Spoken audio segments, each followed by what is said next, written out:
table now. I'm pleased that we have with us Mahmoud Kabil. He's an award-winning Egyptian actor. Spends time both here in the States and in Egypt.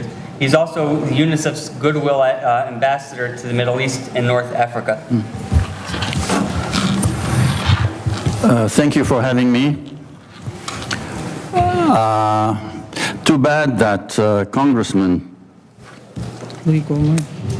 Gomert left. Too bad.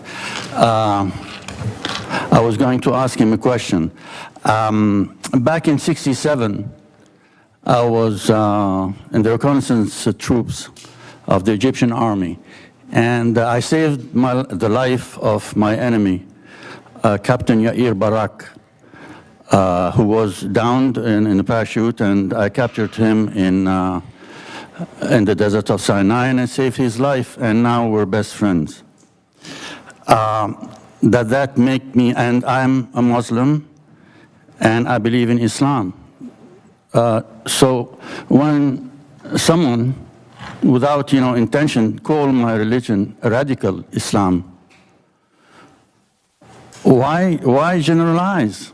No, I think he was just talking about the radical. No, well, that's it. That's it. In order to gain, and this is a message, in order to gain all Muslims in our fight against terrorism, in order to gain everybody, all the Muslims that are here in the States or all around the world, don't call their religion radical.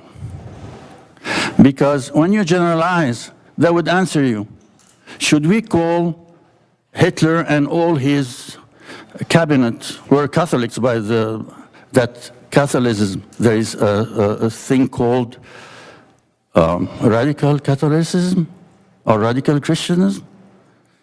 Why generalize? I'm here today.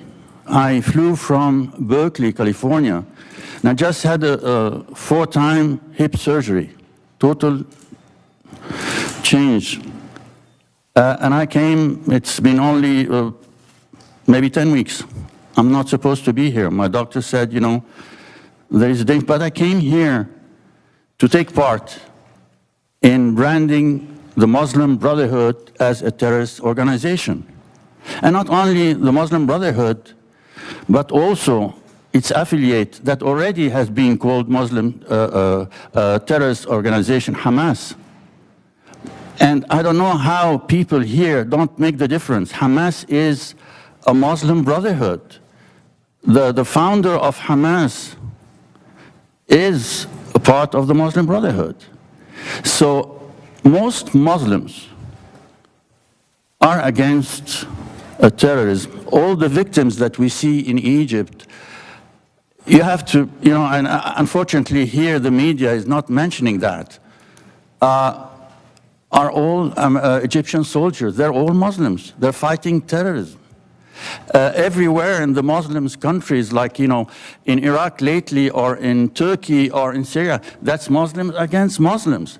So you alienate, and this is coming from a Muslim, you alienate moderate, if I say moderate Muslims, or the majority of Muslims, when you call their religion radical.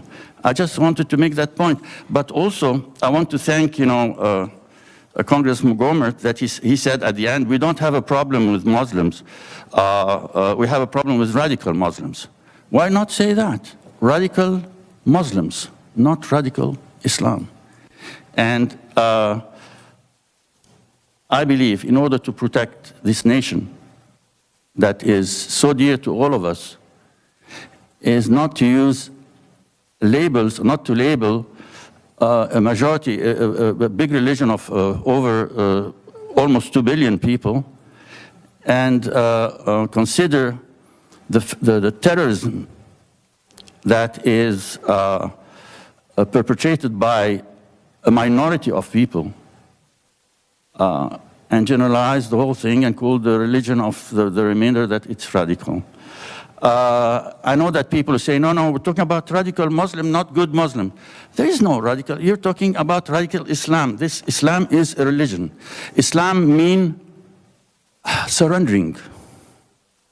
And I think that, people, and I already gave that message to people from the State Department, because I was there during the revolution.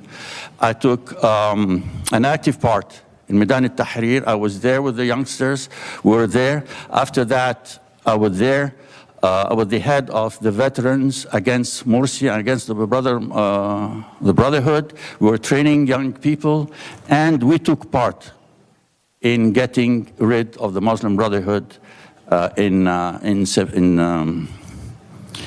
June 2013. So I felt everybody was there. I talked to people in the State Department. That time it was before it was Margaret Scobie, Ambassador Margaret Scobie, until June, and then after June it was Ann Patterson. And I told these people, I told them, guys, you didn't do your homework. I mean, you have to understand that the roots of Muslim Brotherhood, that the motherhood, the Muslim Brotherhood is the mother lode of all terrorism around the world. Just read Sayyid Qutb. Read Sayyid Qutb, what he's saying. This is exactly the Wahhabi belief into not accepting anybody else that don't have your beliefs. And this is not Islam. And it's not because under the Bush administration that some of the youngsters and the approach that were made by Muslim Brotherhood through Dr. Ibrahim, Saaduddin Ibrahim, they were telling me from the State Department, but they're moderate people, they're liberal. They're not liberal. A Muslim Brotherhood member would tell you anything. He will tell you that maybe he's a communist or he's a capitalist, anything, to just get to what they want. So this is why I really, I'm sorry that I made in the first, introduction, I made that difference, that semantics about radical Islam and radical Muslims. But I'll do anything, to help and to give any data or whatever details about that period where we had the Muslim Brotherhood and how we got rid of the Muslim Brotherhood, in order to label that organization that it is a terrorist organization. This is a terrorist organization. This is the mother lode of terrorism around the world. This is the mother of ISIS. And we allow people from the Muslim Brotherhood to go to the University of California, Berkeley, and give a lecture to American people. And thank God I was there to attend to correct what they said and telling them, you know what? The origin of terrorism is Sisi. And the fact is that if you read Sisi from the other way around, it's ISIS. So this is the roots of terrorism. How can you be so and allow people like that to go and give lecture in Berkeley, California? Thank you. Thank you. Thank you for your points there.